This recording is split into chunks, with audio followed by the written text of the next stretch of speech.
In today's panel discussion, we are going to reflect on how some of the most fundamental and the critical components of the healthcare system have helped us to fortify our fight against various diseases in the time of increased pressure, that is pandemic. So I will just begin with introducing our esteemed panel of speakers today. To begin with, we have Professor Sarman Singh, who is the director and CEO of AIIMS Bhopal. Dr. Harsh Mahajan, who is the founder and chief radiologist, Mahajan Imaging. Dr. Sanjeev Kumar, who is the chair for Indian Academy of Public Health, and also Dr. Gurpreet Sandhu, who is the head of council for healthcare and pharmaceuticals. A very warm welcome to all of you.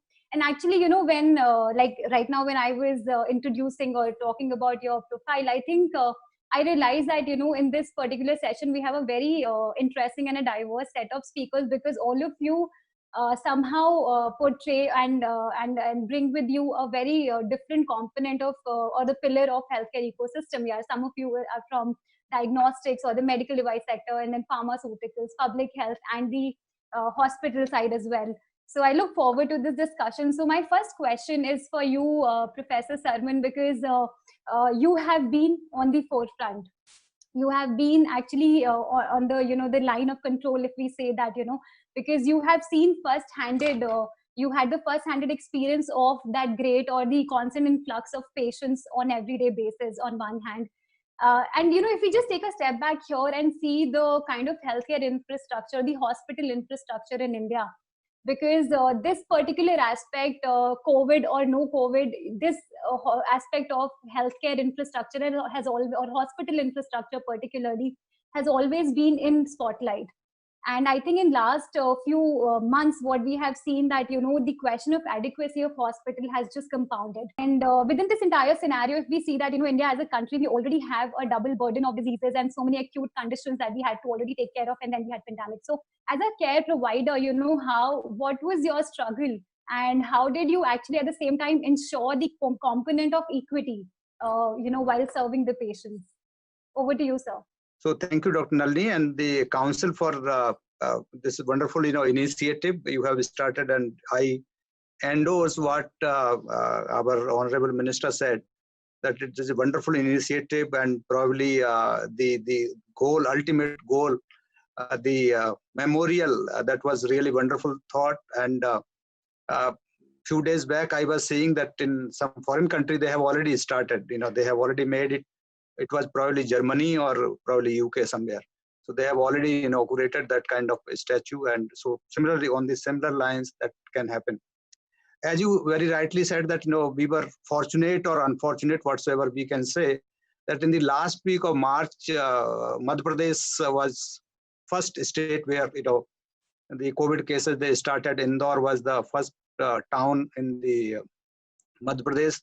And we started getting samples and the patients in the first week of April. So starting from the last week of March, within 10 days or so, the patient got sick and they were requiring the hospitalization. And obviously, as in the discussion I was hearing in the, before this session, and Honorable Minister also said, that in the beginning we were really, really scared. So this makes this disease really different. As in the preamble, you very rightly said, I was reading some of the points, that even though Corona is not a biggest killer, I must say, the NCDs, they kill still, many times more cases, but definitely the spread of the disease and the scare it created, that was unprecedented, I must say. And that created the havoc not only in the general public, but also in the doctors, the hospital managers, administrators, everybody, the government also. So we were not having N95, we were not having PPE, because we are government organizations. So we were dependent on the government agencies, because there was no time for tendering and all these things.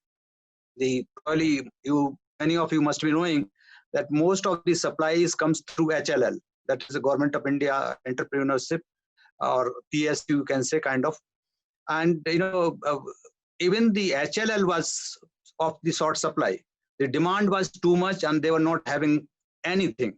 And even the N95 mask, which were told to be N95, they were not of any standard.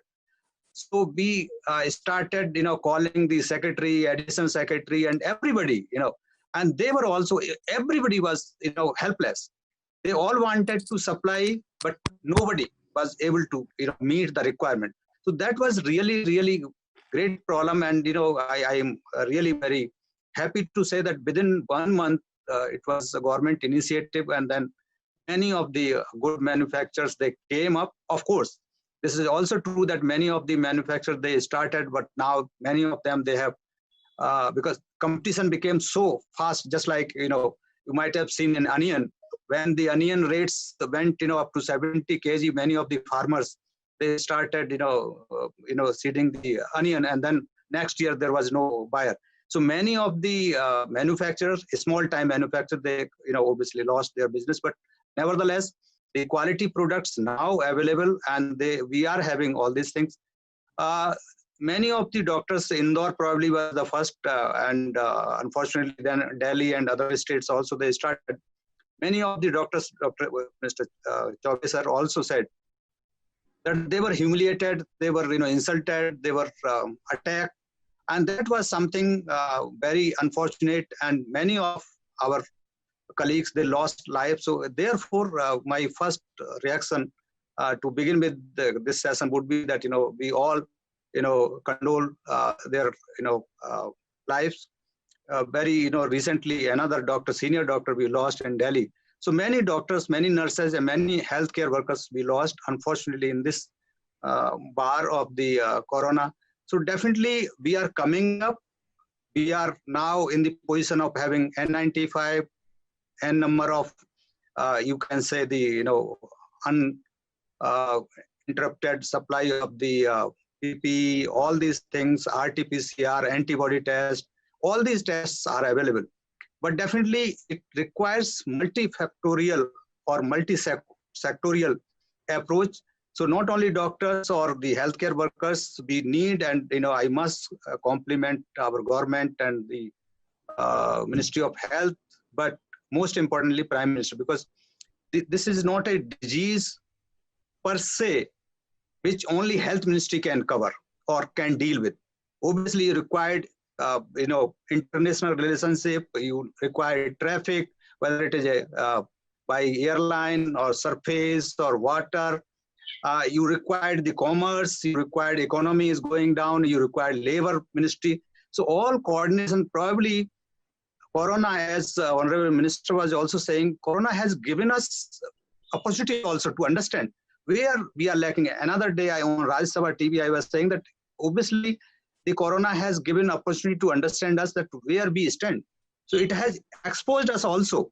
I must say, we have been exposed that if, this kind of calamity comes, where we stand. So now probably for the next, this kind of calamity, we are much, much, much better, I must say, because definitely everybody has seen the migration, we have seen the transport, we have seen what chaotic situation all went, but the Prime Minister was able to coordinate all the ministers and all the ministries. They worked in harmony, and probably we are much better now. Thank you, Dr. Sarmin. And I think all that we have for people like you is huge regard. And I think you have very rightly put that, in order to combat this huge challenge that we have in front of us today, multi-sectoral approach or a solution is the need of the hour. And here, I think my next question is for Dr. Harsh Mahajan. And first of all, a very warm welcome to you, sir, and thank you for being here today. Thank you very much. And actually, if I put it this way, that last few months have been equally and hugely challenging for the medical device or the diagnostic sector as well, because a lot of focus was on this entire sector now that we were in panic and we were like, okay, what can you do for us now, because we needed immediate solution.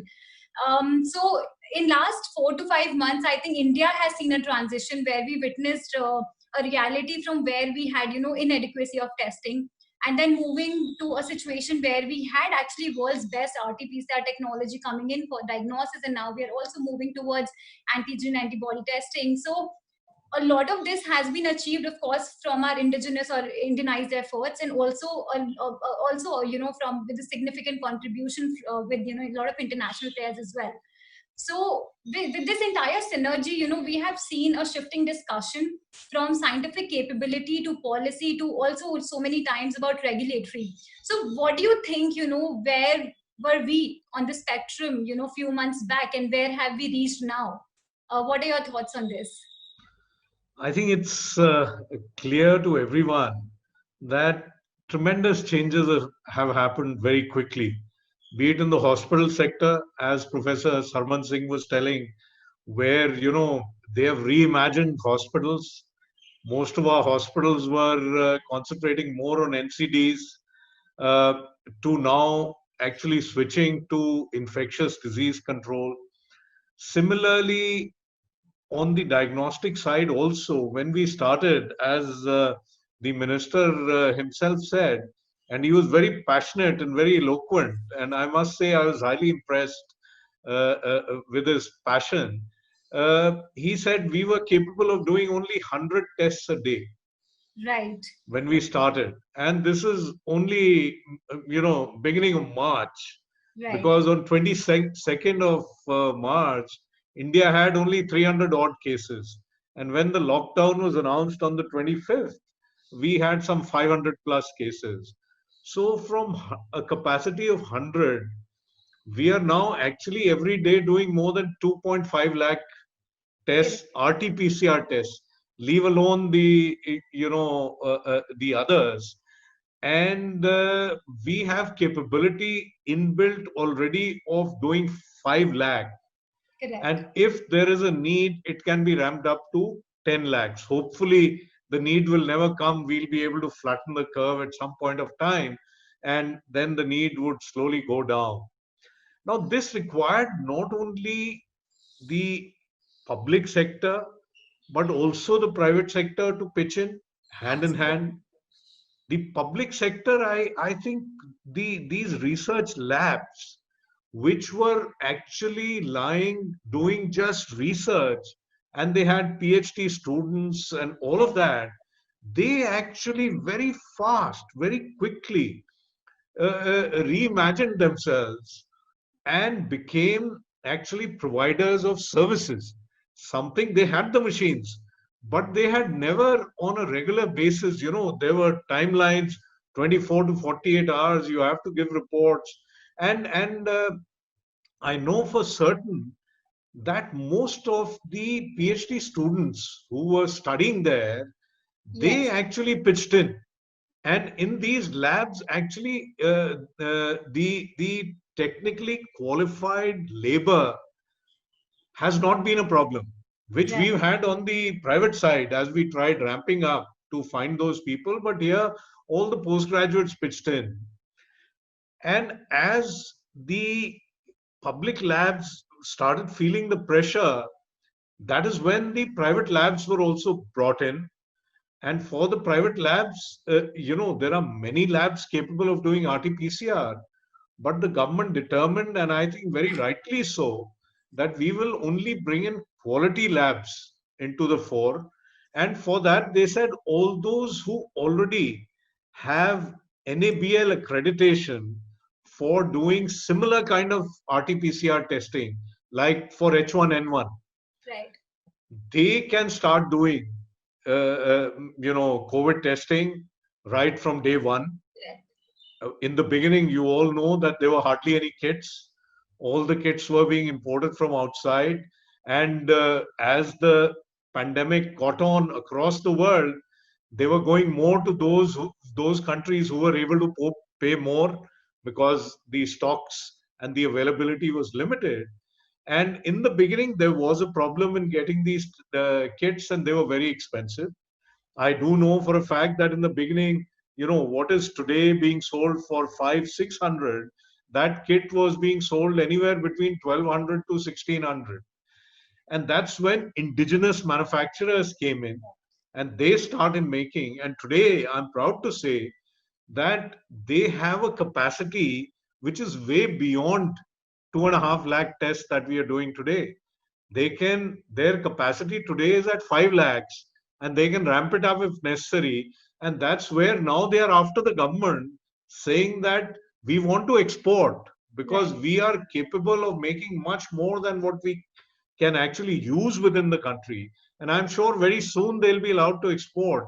So from 100% import driven industry, it has become something where we have overcapacity, and that's fantastic. Right. And this has happened in 3 months, 3.5, 4 months. Exactly.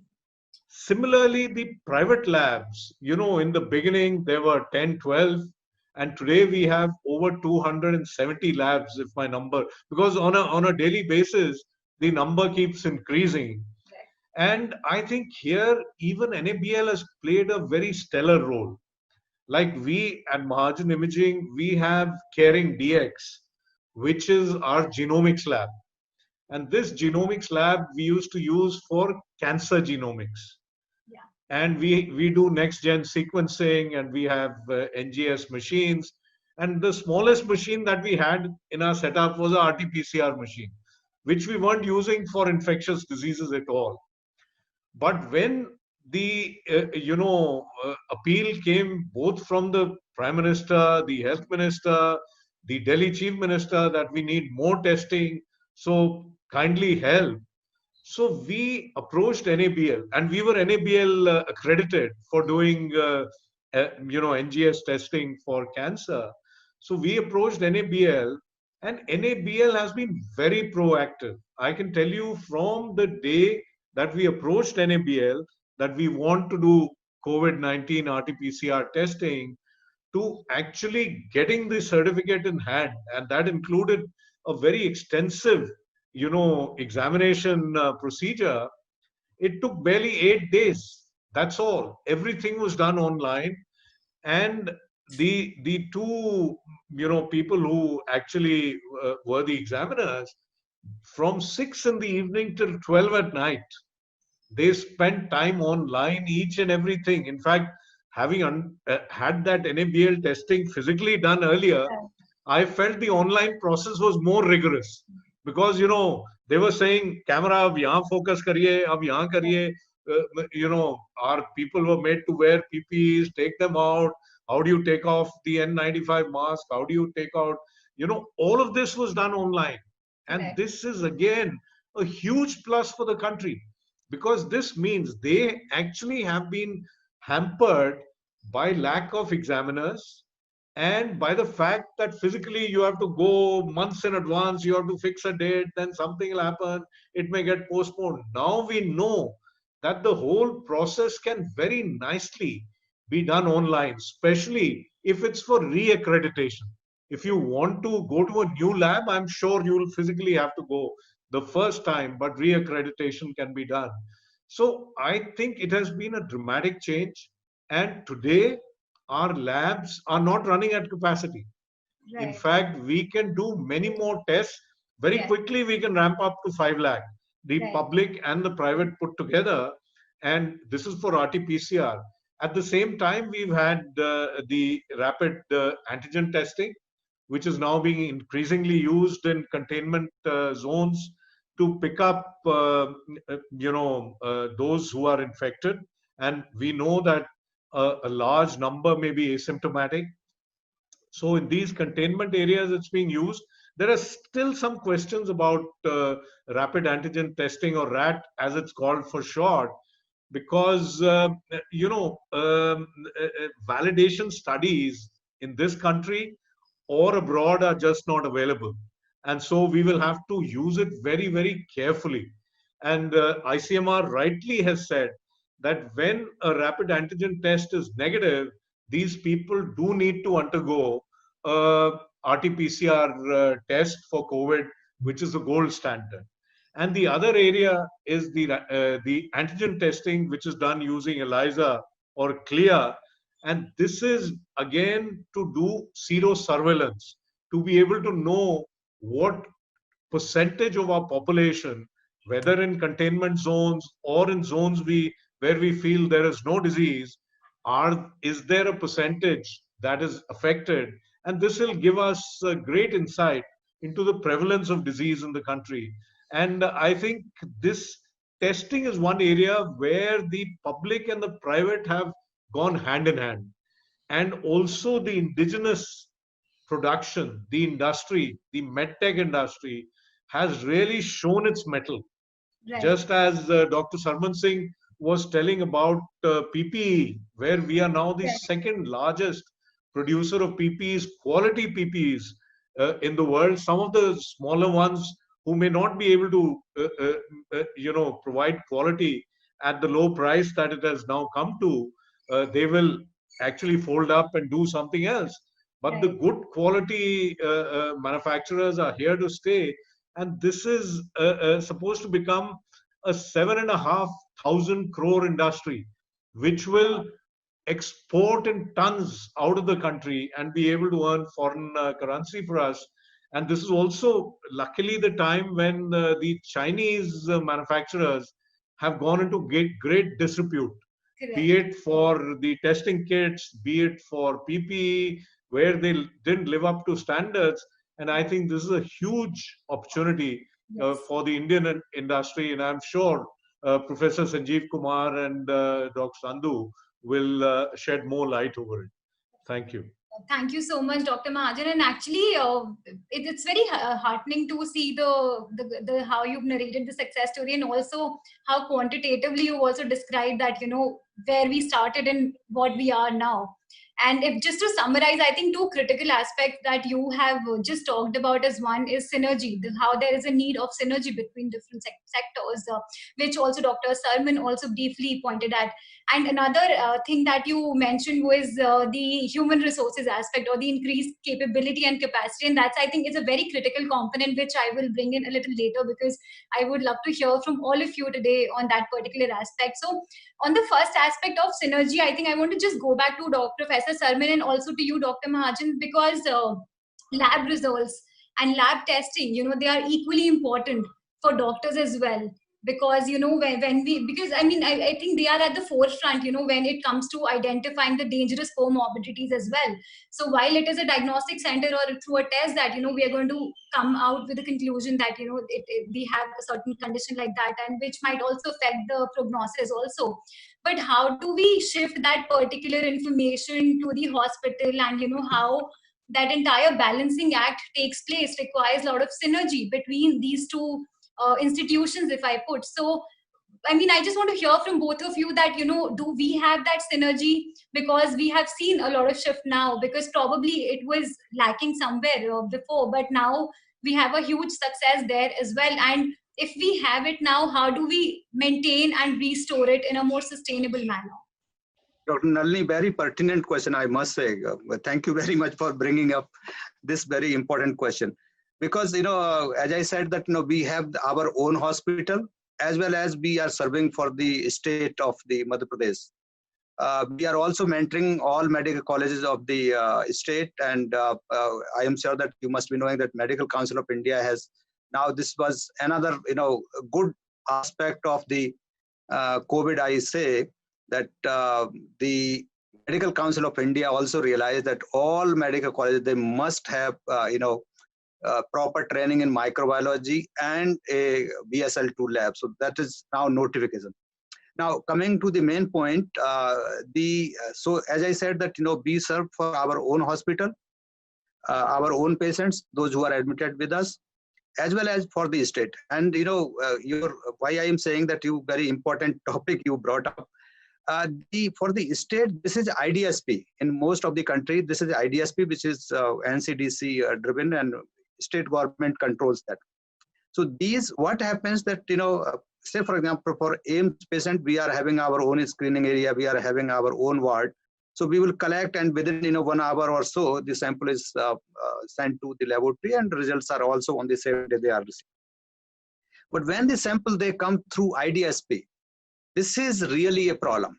And sometimes in newspapers also, they have reported that sometimes it takes 3 days, 4 days, the line listing is missing, or the properly which hospital, because sometimes IDSP is also confused that this sample, say for example, because if the area later on, of course, the state governments, they realize that, the area need to be identified, that this area samples will go to this hospital or laboratory, or this area they will go to this one. But in the beginning, this was also chaotic situation. So what used to happen that, they were confused. That say, for example, area A, the IDSP people, they were, sending the sample to one lab to another. Then say, for example, one lab is already, overwhelmed with the samples. They will say, no, we cannot take.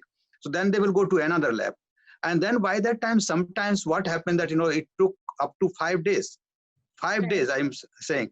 And sometimes in Delhi also, I am sure that you must be knowing that, the earlier, not enough laboratories were equipped, and the National Institute of Biologicals, the sample in Noida, they were sent, and then the samples report came after 10 days. By that time, now it has been proven beyond any doubt that by the 10th day, the person is non-infectious. So obviously that was no purpose served for these tests. By the time already the person has already spread the infection, and he has become either, gone above, or he is perfectly all right. So this kind of things, there was, this. That's why I am saying that this point is very important, and I think I wish the some government officials, we keep on, conveying, but obviously for this audience, I must say that, for this, these issues were across all states.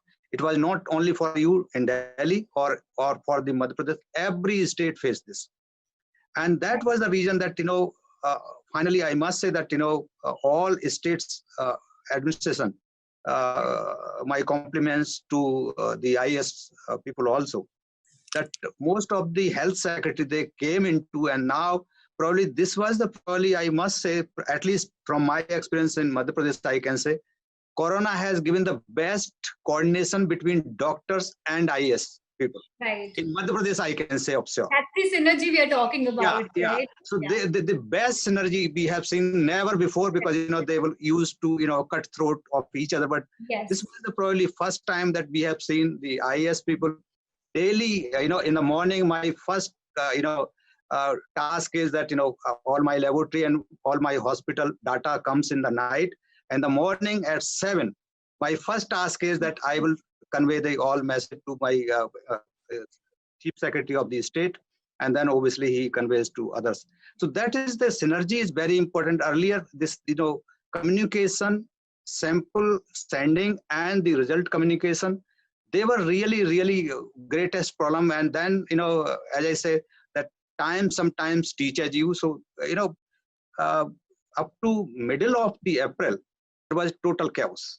There was a total chaos in Madhya Pradesh, and you now in Delhi, we are fortunate that probably we have plateaued already. So Madhya Pradesh is, we became first state, and I always, my chief secretary and additional chief secretary, I always compliment each other. They compliment me and I compliment them, because Madhya Pradesh, now we were at number 3.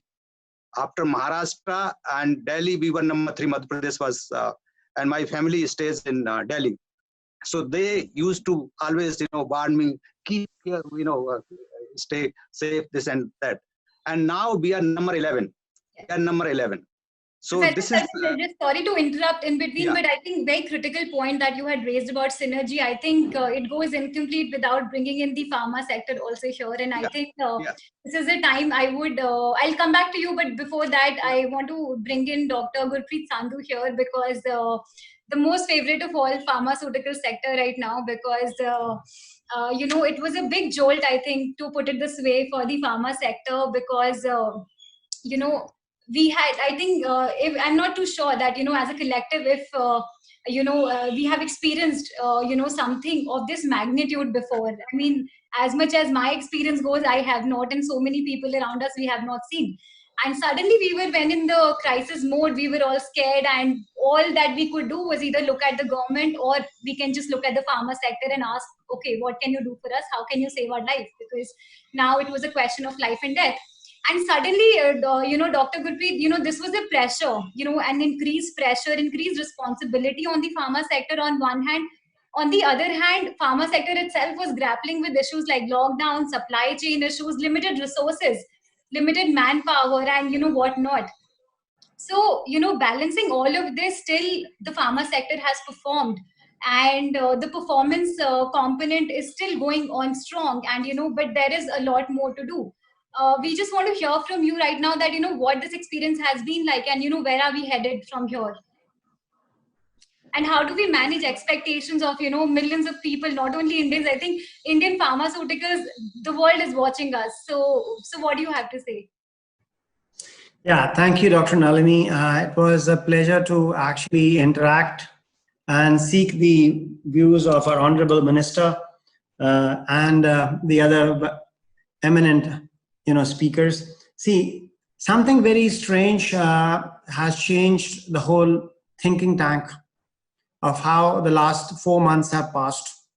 There has been an evolution of thought, and the evolution has resulted in an upswing which will make sure that the domestic pharmaceutical industry becomes more robust to take up the challenges and work upon to address the COVID menace what we are facing right across tier 3 cities, tier 2, and then the cosmopolitan. Yes, the manufacturing today, I'd like to be very candid, is running within the country to somewhere between 50 to 60% of the industry manufacturing plants are functioning today. The number has done very well in the last 3 months. Practically the plants were on the verge of closure, but ample support has been rendered by the state and the central governments in ensuring that the flow of essential commodities, the raw materials, etc., the chain was never disturbed, right? So the plants which are now running 62% and above, we are confident that it should take us to around about 80% in the next 30 to 40 days. The second is that there is a big wave thought which people are talking about. They look upon India as the pharmacy of the world, making affordable generics out of India, right? Whereas the challenge we face for COVID is that it's a research-driven drug which is required. Okay, India can definitely pitch in to offer its capability and capacity to manufacture the drug, okay, as a support function to a big research and development organization or a large innovator company which comes up with a suitable vaccine or oral drug which could help contain the menace going forward. We have today 2 drugs which have been offered, and I must say that the drug which has been approved by Gilead, which has been licensed on a voluntary basis down to 4 or 5 companies as of now in India, and Hetero, one of the companies from Hyderabad, has positioned the drug, right, which has been cleared as a supportive drug by the US FDA, and the Indian DCGI supported it very promptly. I must say, great work by Dr. Samani and his people to ensure that the drug was made available with the able guidance of the Ministry of Health and Family Welfare down here. So Dr. Sandhu, here we have noticed, and you very rightly put, our success story with respect to COVID. But if we see, India in particular, and vis-a-vis the pharmaceutical sector, we have a huge we had a huge existing demand, whether it was about chronic conditions and many other disease burdens, actually, if we talk about. And I think a panel before this session where we had Dr. Bhavna Sirohi, she talked about that amid, like, when the lockdown happened, in the initial segment of the lockdown, we actually kind of put a halt on the cancer testing, and people who had such chronic conditions, they were also suffering. So this is one side of the reality. And with COVID, I think the pressure that I was talking about, do you think that because of the viral nature of the virus that we have right now, has it put like is the entire the entire issue of vaccine development, or the aspect of vaccine development, do you think somewhere it is going towards overhyped reality? Because if that is so, how are we, if that is not so, how are we going to keep a balance between COVID now, or a more virulent infectious diseases, versus the existing burden that a country like India already had? And now in a scenario where the imports and the API imports, there would be challenging, right? So we had to again work or up to our own existing capacity. So how do you see that, how are we going to balance all of these aspects now? See, Dr. Nalini, see, we are in a very complex scenario, right? The lesser the said, it's better. Number one, see, if you look into the demographics of the sales of the medicines within India, there is a fall in the last 2 months, right? One, people probably thinking that, you know, they don't have the accessibility, but I don't foresee that as an issue. I think people are get a little more reluctant in buying because they probably didn't have an access to their doctors, because we mentally today are attuned to see a doctor face to face. Okay. And this is one flow. The second is the raw material angle, which you very rightly expressed on the active pharmaceutical ingredients, is in a pitch situation, which was in a limbo, and a lot has been done and been talked about. There is a vision plan which the government of India has positioned, but honestly, putting it in a true essence, it will take India a couple of years before we can stand and build the requisite capacity and the right frame of manufacturing. We have issues with China. China, I am not a person who will demean that nation. You know, they have built certain requisite capabilities and technologies. That is the reason why they are offering that scale and that price competitiveness. See, on one side, we talk of a drug. Drug means it's not an essential commodity, it's a necessity. Right. If we say that we are making the generic drugs, we want the accessibility of the drugs to become more available to the larger mankind.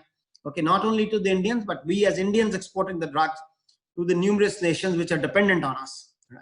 So cost is a very important factor to see the affordability angle. But if we have to do the affordability angle, then a polarization approach will not help us. Right. A collaborative approach will help us. And I'm very sure our Honorable Prime Minister and President Xi, they hold a certain level of understanding. There should be something which will mitigate, all right, large two nations, because we practically make, you know, 45% of the global population. Right. All right. They need help. We need help. So something will forge on the medicine side, because medicine is a research industry. Right. It has also brought in a larger think tank which is working upon, and we as the Council for Healthcare and Pharma, and even in my discussions with my peer groups, we feel that we need to infuse research capital more in the research and development, right? You will not infuse R&D. You will not be moving to the next level of the work, and that goes across sectors. You know, that goes for diagnostics, that goes for medical devices, that goes for giving respect to the system as a whole. Right. Right. There has been a great work done by what has been expressed by various speakers and our Honorable Minister as well, that yes, the capabilities have been developed, but yes, we still have to put the systems in place. Correct. You know, we have done a good work, but we need to be more robust. We need to work upon collectively as teams. We have issues. We might feel that we have conquered the paucity which we saw in Delhi, right? But in true sense, there are gaps. Those gaps have to be addressed, and these gaps can only be done if there's a cohesiveness, respect for the profession, for the medical community, which is doing, you know, it's very easy to say, you know, I could not get the right doctor, but the doctor might be busy somewhere else, you know, doing a much more urgent work, because when it comes to your own self or to your loved ones, you start playing the blaming game. It's not the blame game down here. You know, I would say the nursing community, the paramedics, what we have, which are very small in numbers, right, as compared to the medical fraternity, which we require as a nation, the gap is very large, right? They should be respected, right? Okay. And going forward, we need to create that kind of an aura at a structure, or so that the numbers what we require is there. I don't know if you'll agree with me, but we as a nation the government is only investing 1.5% of the GDP in healthcare, which is very small. The Honorable Prime Minister committed 3%, and I hope that yes, we reach that scale. When we compare ourselves with the developed nations, when you look upon as compared to Germany, Japan, Australia, United States of America, the gap is very large. Correct. The spend is around about 11 to 12%. So we as a nation, our structure, I think sometimes the issue which we are looming through of COVID, has given us has shaken us in a positive way. Right. Tremendous amount of work has been done, but going forward, collective approach is required. And I think that's what the minister expressed, that yes, we all need to put our heads together. The strengths of diagnostics will play a very important role, working along with hospital structures, hospital services to see that how we can move on. Lastly, I'd like to say, there has been 2 drugs which have been positioned in our country. One is Favipiravir, the second is Remdesivir. Favipiravir comes from Fujifilm from Tokyo, yes, and Remdesivir comes from California, from Gilead. Right. Favipiravir is cheaper in pricing, what has been positioned in the market as compared to. And I think going forward, there are a lot of good research houses in the world which are working upon, and we should have, with one work with optimism in life, we should have a drug which could be a preventive drug, right? But we still will have an issue to produce because everyone on this universe requires medicine. Right. So we need to have patience. We need to respect whatever we have, comply with the necessary guidelines, which we all can do by keeping the right distance, by having a quieter, calmer approach, okay, and respecting if someone needs more care than you, please respect that so that he or she is supported and she or she survives. So I must thank IHW, Kamal, and your good self and other members of your team for bringing us all together for this wonderful session. And best of luck for the Gratitude Week. And it's a great initiative, I must say, where we are paying back to the service providers, which unflinchingly have done a lot and are always doing to make sure that we all survive for a better day tomorrow. Thank you very much. Thank you, Dr. Gurpreet. And I think how you started with the reality that, the current reality, especially with respect to pharmaceutical, is extremely complex. And the lesser we say, the better it is for now. And I think also the time is not right for us to also reflect and which might also lead to added confusion. But another very important aspect that you highlighted was having a sense of mutual respect, because the number of people in the ecosystem that we have seen, contributing in last 4 to 5 months, it has been incredible. And the journey could not have been as successful as it has been without the sense of respect. And I think our Honorable Minister also highlighted on that, and where it went missing and where we actually had it. And I think moving forward, that is also, we need to keep the momentum on. Another aspect was, again, the collaborative approach or the question of synergy. And bringing in Professor Sanjeev here, sir, thank you for being so patient and waiting for us. And, I'll just take the liberty of, saying that, I feel, in my individual opinion, I think you hold a very interesting and a very privileged position, because you have with by the virtue of your experience in the medicine side, in the WHO, and also, in the public health, you have the distinction of, or you have the privilege of seeing all these stakeholders who are in question today as distinctly as possible, but also you can visualize them also as part of a common continuum.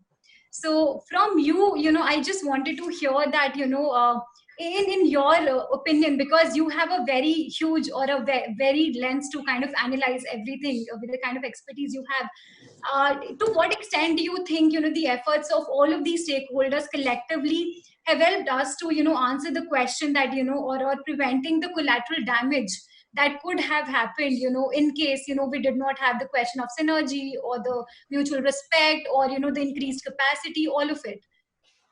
Yeah. Thanks, Nalini. It was a pleasure to listen to Dr. Harsh Mahajan after long gap.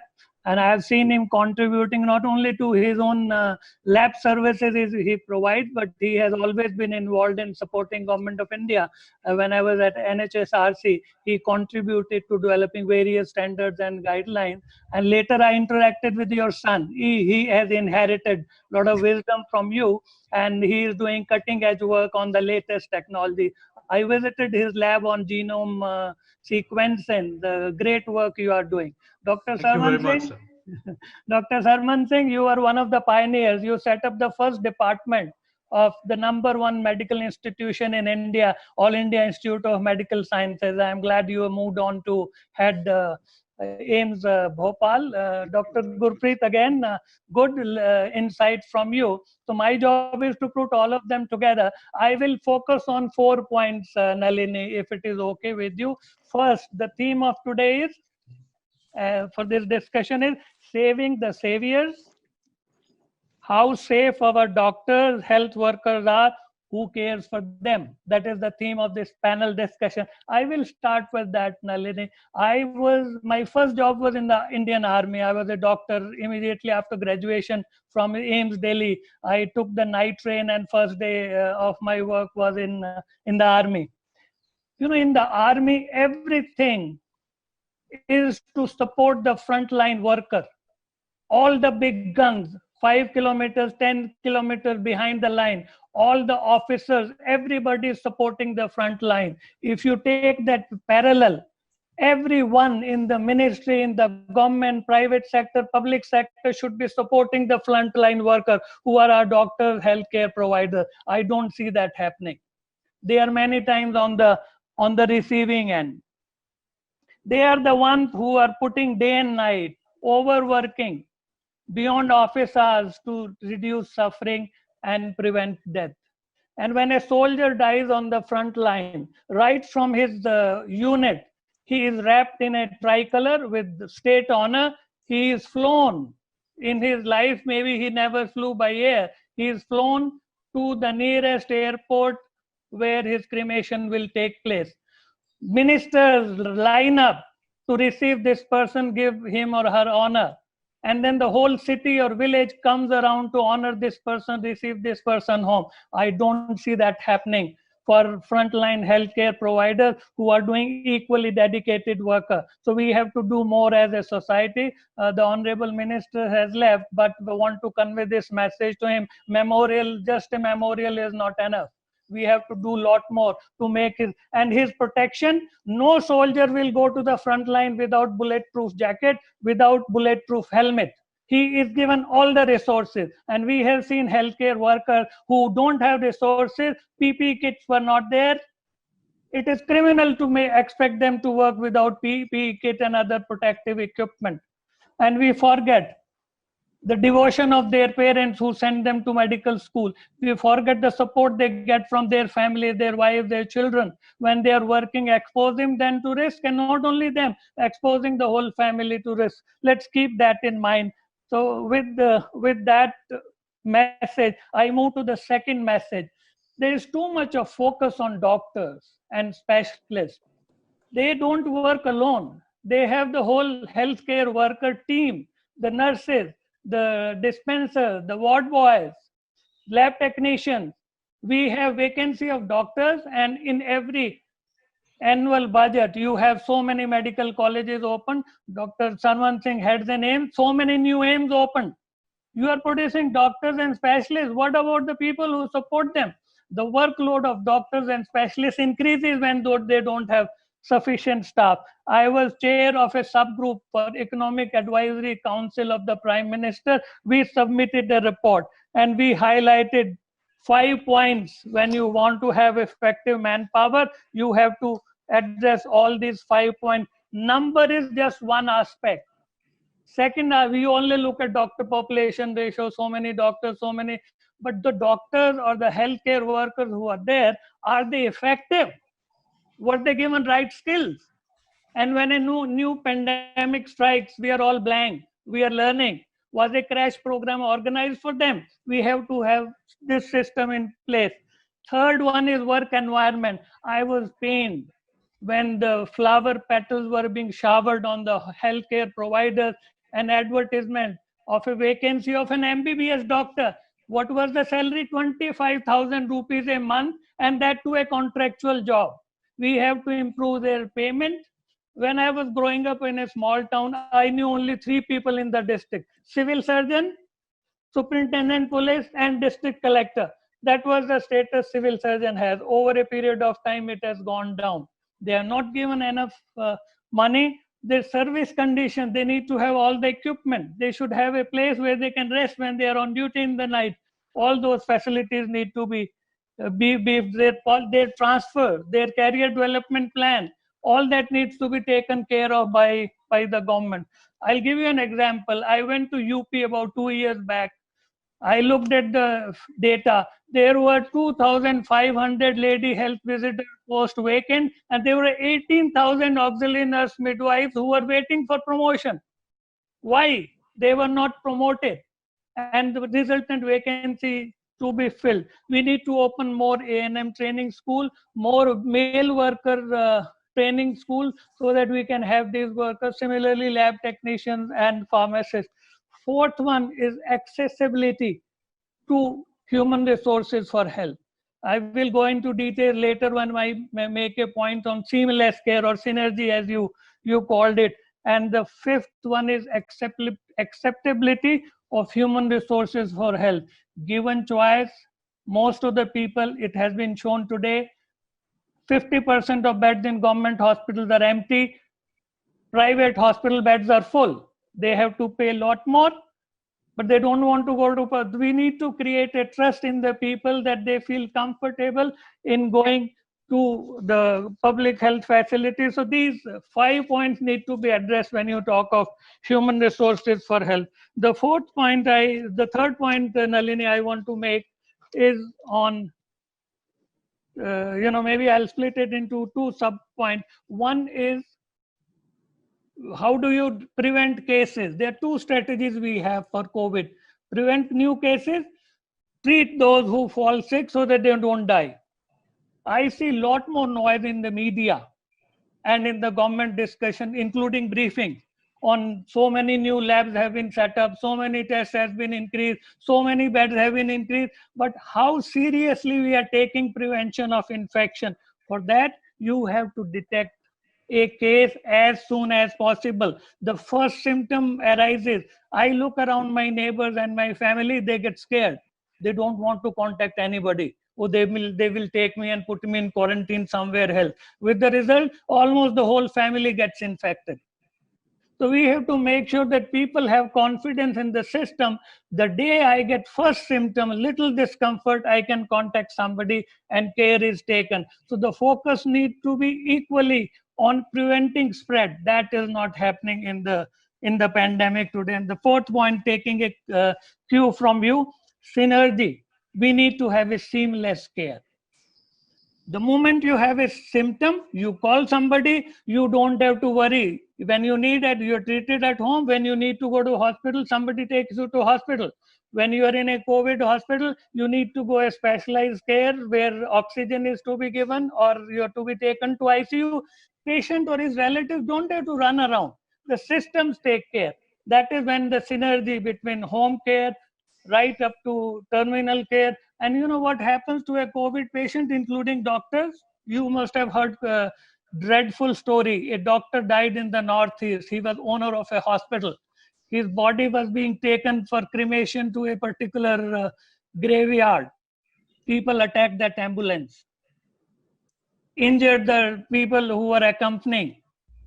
This is happening to a doctor's body. How are we giving dignity to the people who die? I have heard painful stories from relatives who lost their family members. They were not given attention. So the last point is, Nalini, before I give it back to you, seamless care or synergy. It has highlighted non-communicable diseases are risk factor. It has highlighted elderly, age is a risk factor. We do not have good programs to take care of NCDs. We don't have good programs to take care of the aged people. If we have good programs, we can link today COVID-19, tomorrow some other pandemic, and they can be taken care of. We have lost sight of NCDs. Even pregnant women are not taken to hospital for delivery. They deliver on the roadside and mortality may have increased. So the regular services need to be given attention. We should not provide COVID care at the cost of regular services. There has to be synergy and seamless care to be given to all of them. These were the 4 points. Thanks, Nalini.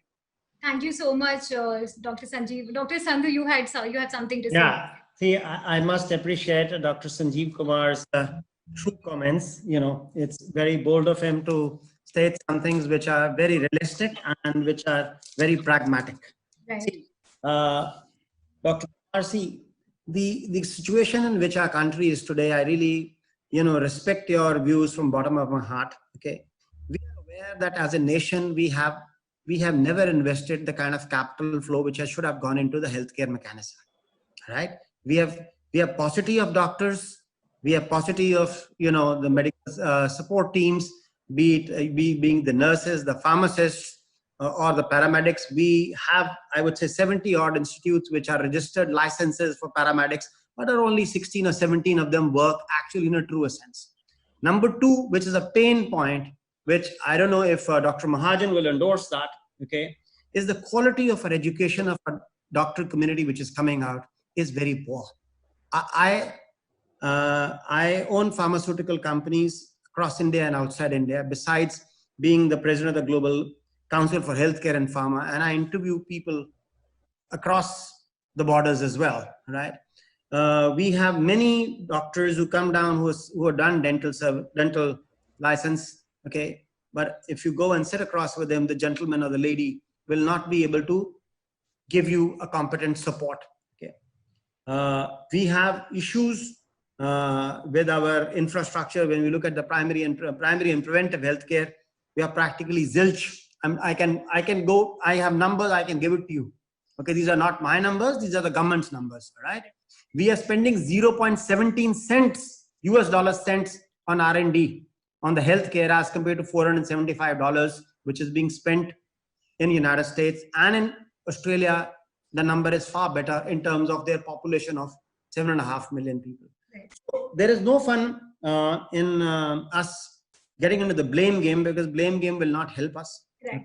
We need to put our thoughts together that this COVID has shaken us. We have to put our resources in a collective teamwork, right, to see how best we can improve our situation from where we are today, Right. where we can be in 2 years and where we can be in 5 years. We have very noble, intelligent professionals, both in the private and public sector, which are willing to contribute, okay, and which have done tremendous amount of work in a certain area, but it has to be scaled up to the larger area, okay. So, and I think with Harshvardhan, our union minister, being given the opportunity to align at the WHO level, okay, there should be some more focus brought in, right? So if we can do a collective approach, we will have. Then, as Professor Kumar expressed, yes, the hospitals, what we have either an upward hospital, or we have the public sector. If you go to, if you get to a district headquarter, trust me, I hail from Punjab. I live in Delhi, but I hail from Punjab, and I was in Ludhiana when this COVID scenario, the numbers were coming up. Sangrur as a district received the first ventilator, and it came in the news. It's a district headquarter, Professor Kumar, and Punjab is supposed to be a developed state. Okay, I spoke down with the health minister of Punjab, and I actually had a good laugh with him. I said, "There, what was the reason for you bloody giving a statement?" Sorry for my bad using a little strong word down here, because it hurts you as a human being that we are today talking of something which is basically a necessity, right? So let's take it that way. This issue which has loomed our nation, and we are still struggling to get out of it. We need to stay calm. We understand what our problems are, but we have intelligent people. The government has also understood that it needs focus. If we focus aggressively with a planned approach, there is a success which has been shown in the last 2 to 3 months, as Professor Mahajan expressed, Professor Sarman expressed, and our Honorable Prime Minister Mr. Chobe expressed, that yes, we have been able to put some good examples which are positive. So we have to do a lot of work, and if the work is persistent, I'm quite sure that the vision which Dr. Dr. Kumar is expressing, it needs to be done, because we have miles of work to be done if we need to reach it. Dr. Mahajan might express and share, that in Japan, when a company like Kasai Kasei, which partner with us on the cancer work, They have an artificial kidney to offer. Trust me. You want to buy an artificial kidney, you can get an artificial kidney, right? Why doesn't, regenerative medicine be encouraged? There are various things which are being done within our nation. Trust me, things have started. It might take us 1 year or 2 years, but if we have a very pragmatic approach and a positioned approach and a focused approach, it will happen. The one more point which I like, and I hope my colleagues down here, my senior colleagues down here appreciate and will support if they support, the bureaucracy in India, okay, they have to understand and respect the technocrats, people like, from the medical research side, what it is. Yeah. Right? Coming down and sitting in for a 3-year tenure, right? He doesn't know much about the subject in true sense. Healthcare is a research-driven industry. So much is being infused across. If I tell you, you'll be shocked. NHI in United States funds $87 billion, Dr. Nalini, every year for medicine and healthcare research in United States of America. Right. EU5, the European 5 nations are putting in $43 billion. Japan is investing $32 billion. Do you know what we invest? 250 crores. Do you think we can do anything? I have nothing to lose, right? But if we really are committed, and I got very happy and motivated by Professor, Dr. Kumar, that yes, we need to do it. Yes. It's better to look upon whatever is good is being done, we appreciate and respect it. But we have a lot of gaps to fill. Look at Dr. Devi Shetty in Bangalore. What he has created in Cayman Islands, right, for medical tourism, okay, Right. Cost which we should be creating a medical college. Why can't we do that? There are changes to be done at the government level. The blood plasma issue has to be changing. Why can't we look into areas? Gene therapy, there are companies which probably Dr. Mahajan must have been approached by various companies who want to come and invest in our nation, establish gene therapy labs. Right. But our understanding of the new vision or new technology, giving them the support needs to be done. Right? We probably, what Professor Sarman has done, with the AIIMS in Bhopal, we need to create more mini AIIMS across. But for that, we will need capital. Correct. We need investments. We need collaboration work. There are collaborations available, but we have to be sincere that somebody who comes to invest in our country, he has to take his money back. Right. No one is going to do an investment here for charity. If someone says charity, then they're not in this business. I'm very clear. I'm a capitalist with a view that to serve mankind, right? If people consider me that I'm wrong, I will speak the truth down here. See, today, Dr. Mahajan, there is a company in the United States by the name of Latitude Pharma. They approached me yesterday. They have made a new novel form of remdesivir, where cost of remdesivir can be reduced by 35%. And if there's a good amount of work done, okay, the medicine can be available probably 1/10 the price.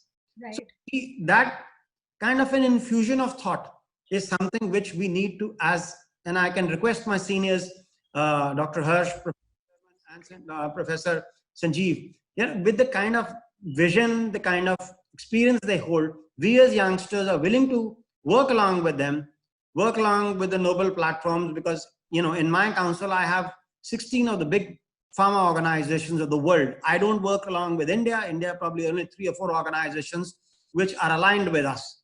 So my request is that if we can get the guidance and support, whatever little I can do or whatever little my associates can do, we should put together to bring our nation to the next level so that we are doing something and we leave something for our mankind. Thank you very much. Thank you so Can much. I just come in for 30 seconds? Dr. Harsh, I will just come back to you. In fact, Okay. Firstly, I wanted to thank Professor Sanjeev for highlighting that critical aspect, because while the idea was to, of course, decode the success that we have reached, But we cannot peel the layer of success without talking about what Professor Sanjeev has talked about, because those are the pillars on which we are standing. It's just not the doctors, it is the people who are on the forefront, who are people, people from the auxiliary, the ASHA workers, and, so many other people, who are actually there on the ground, and, the kind of staff, we nurses and everybody who's there in the ecosystem of the healthcare. And also the same thing has been reflected by Dr. Gurpreet. And actually in the beginning, I said that, there was one question that I would wanted to close with, because, and that's exactly what Dr. Harsh had pointed out. And that's a common theme here, is about human resources, or the increased capacity or capability. And yes, what we recognize right now is that we have reached a certain, if we kind of perceive it as a spectrum, there is a kind of success that we have reached. But the other side of the spectrum, or the common junctions of that spectrum, is also that, we lack somewhere. We lack in order to provide an appropriate kind of salary, an appropriate kind of incentive, an appropriate kind of training, etc. All of these factors are still lacking. But I still want to, look at it from a slightly optimistic side, because what we could not achieve in so many years, to a certain extent, the crisis has become an opportunity for us. It has, we have started to see healthcare in a more refined manner now. So if I kind of see this entire time as an opportunity for us, and for instance, Dr. Mahajan would also reflect on it, because the question of human resources that we were talking, medical devices sector, until this time everybody was talking about that, we do not have the right kind of human resources. But like now we have people like, right, in the beginning you had mentioned that, the PhD students, or the people who are working in the labs, they are coming up and they are reflecting the kind of talent we actually were kind of searching for. So if this is what we have, the other side of spectrum in 5 months is if what we have reached, in a closing remark, I just want to quickly hear, we have paucity of time, but just quickly hear from all of you that, yes, there's a very scary reality of Indian healthcare system, where resources are limited, where investment is limited. But another spectrum is that, we have shown an increased potential here. So we need to balance it. We need to see this crisis as an opportunity, not only at a domestic level, but also at a global level. So I just to have a closing remark from all of you on this now. I'll just take over from where Dr. Sandhu left off. He's made some very telling points, as has Professor Sanjeev Kumar. The fact is, we have talent in the country. We don't have synergy. The public sector works on its own, and we are all products of the public sector.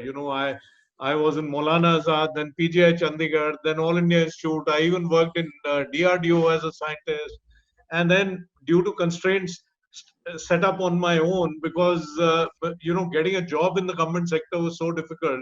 In the early years, I was trained in MRI, but that actually helped me become an entrepreneur, even though I came from very humble background.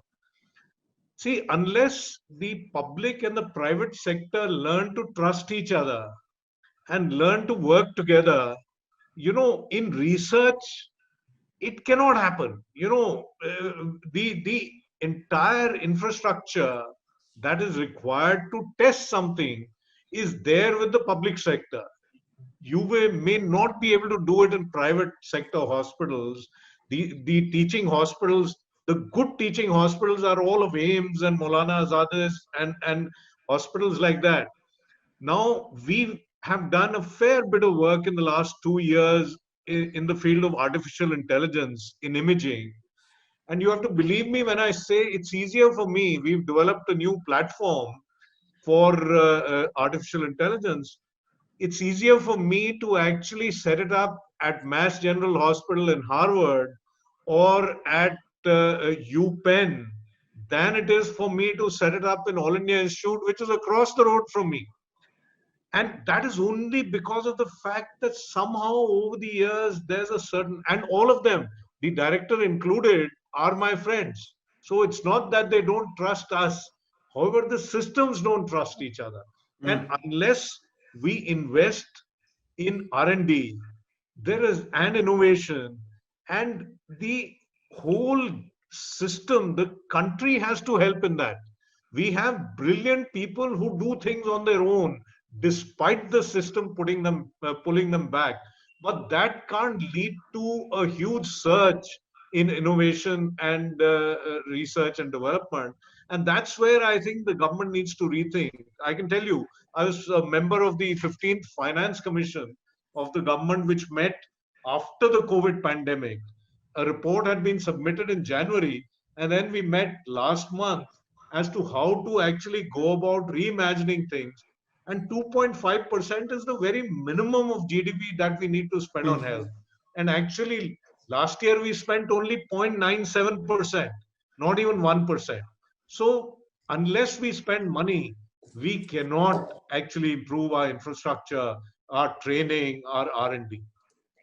Last point from you, Professor Sarman, because we have heard all of them on this particular aspect, but closing remarks from you.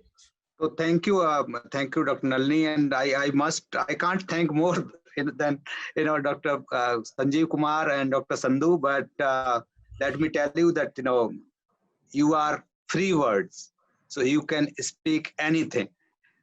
But definitely, both of them, they have said these are the facts. There are some rules. The spent on the money. I was very cautious, using the very cautious words. I gave one interview in The Wire, and which was which probably made some impact. And I said the same thing. Dr. Sandhu was saying that the spend. Even Korea is spending I think more than 10 times what they are spending on the health research. It is meager 0.89% what Dr. Mahajan and Dr. Sandhu said. So I think this is the time. And I think I always say that, when HIV came, I always say HIV gave many understanding, and it taught many of the medical science and much of the research, cohesion, and, collaboration. And I think after, 30 years later, 40 years later, the COVID is also giving opportunity to learn, and to governments. And what both of the gentlemen, they have, they could express so freely. And obviously, I have some limitations, but definitely they are absolutely right. Like I have, for the first time in the country government sector, we have developed a department of translational medicine. And I got one NRI POC, very good offer that they want to develop the vaccine center, including the COVID center. And of course, they have some terms and conditions. Unfortunately, even though I am a director, because director is also governed by some rules and some act of parliament, I am not able to meet or to agree some of the conditions what they have. Like many entrepreneurs, like the big pharma company like Sandhu and all these things, what they are saying, we want to, but sometimes what we have, and I must say that sometimes government also has made these rules with the experience, because sometimes these are misused, and the perception in the public is like that once the government setup is handed over to private, obviously, he was very frank. He said that, yes, he is a materialist, but yes, definitely businessman is different. So obviously, nobody will do in free, but definitely rationalization and all these things. So both the sides, there is a, trust is probably need to be built in both government and the businessman. So businessmen also, they want to do business, but also they want to serve. It is not that, everybody, ultimately we are humans. So nobody would like to let its own species, it is a environment or the, nature's law. Human would not like to banish humans. So obviously they will all want to serve the humans, but it is also true that they also want to make benefit, because this is their idea, their innovation, their hard work. So they also want, so we should be very, honest that yes, this much at least they need to get out of this. So that should be very clear. And I think both ways it is, I would not say that, government is wrong or private is wrong, but I think this is somewhere, some platforms we need to, and this is probably this kind of, eventualities or this kind of epidemics, they give lot of learning. I am using the word learning, and we have learned a lot, and we still need to learn many things. Right. I think with that, I would like to thank you once again. Thank you. Professor Sarvan, and I think the last point that you just said, or reflecting on Dr. Gurpreet's point, I think we have to accept the fact that we live in a globalized world. So we do have different players. All we need is kind of mutual respect, the component of respect that we were talking, and trusting each other. So just before I close the session, we have a last remark from Professor Sanjeev. I just want to give one very positive note.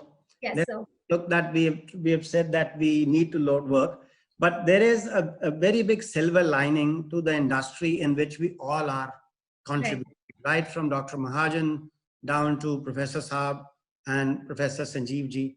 All right.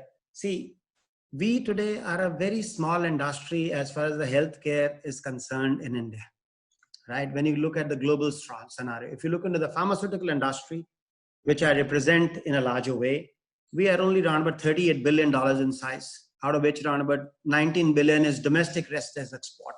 If I give you the figures of the United States of America, they are around about 485 billion. Okay, the population is very small, right? Look at a country like Germany, look at a country like Japan. You know, there's a huge growth which will change as the income levels in our country are changing. There is a great amount of work which can be done both in the private and public sector. Right. When I look at Dr. Mahajan's business, what I can request him, you know, he's done a phenomenal working, and he's been very kind by expressing that he's a humble man, but he's contributed a lot to the society, right? The medical device industry is only a $4 billion industry, $4.5 billion industry in India as compared to 765 billion globally. We produce only 555 million worth of goods in India. You'll be very surprised if Professor Saab, I would like to tell you, this is a very bold statement. Nobody probably will not love me if they hear me out. Okay, a scissor, scissor which is one which we operate upon in the surgery, in the surgeon's, lab. Okay, it is better manufactured in Pakistan with the steel which is there, and it is cheaper there. We import surgical scissors from outside. Why can't we make surgical scissors in our country with the right quality of steel at the right price? There are many things which we collectively we must appreciate Kamal's vision to hold this gratitude week, but we thank our medical support people which are recklessly working for the welfare of all of us, but a lot has to be done. I think people have sufficient money in our pockets to live and eat what we can. But they say when you become 50, I think I've become very mature in the last 2-3 years. My think tank has changed, all right? And all I request is on a global basis is let's put our selfish interests back. If we put our shoulders together, we can definitely do and leave something better for our children and for our years to come. Thank you very much, sir. And thank you very much. And Nalini, you'll have to do me a favor. I'll write to you if you could be kind enough to get, and I would like to take the email addresses and numbers if they feel that I can approach them. It'll be an honor to meet and see how best we can seek each other's support for a better India. Thank you very much. Absolutely, Dr. Sandhu. Thank you so much. And actually, this is a great gesture, and our team will surely be in touch with you. Over to you, Dr. Sanjeev, now. Government has to take responsibility for providing health care. They cannot get away with we are doing a welfare. It is their responsibility. It is also their responsibility because private sector is providing about 80% of hospital care. To work closely with private sector, and I said earlier, a seamless move from public sector to private sector, it should be done under government responsibility. That's very important. And when they take responsibility, the point raised by other speakers, we were spending 1% of our GDP on health. In 2002 policy, the target was 2%. 2017 policy, which I was involved in writing, the target is 2.5%. We make targets, policy after policy, and the government doesn't increase the expenditure. Unless government takes responsibility, healthcare is our task. and provide enough resources, we will continue to have ad hoc arrangement in fighting COVID outbreak, and our system will have cracks which will widen when an outbreak strikes us. Thank you. Thank you, Dr. Sanjeevan. I think in the beginning, like I said, that this conversation is going to be really interesting and diverse. And actually, we have lived up to the point of diversity of these conversations, and we have also raised very critical points. And I think we would need another session to talk about solutions here. And I think we would conclude that in this week's time somewhere. Thank you so much, everyone.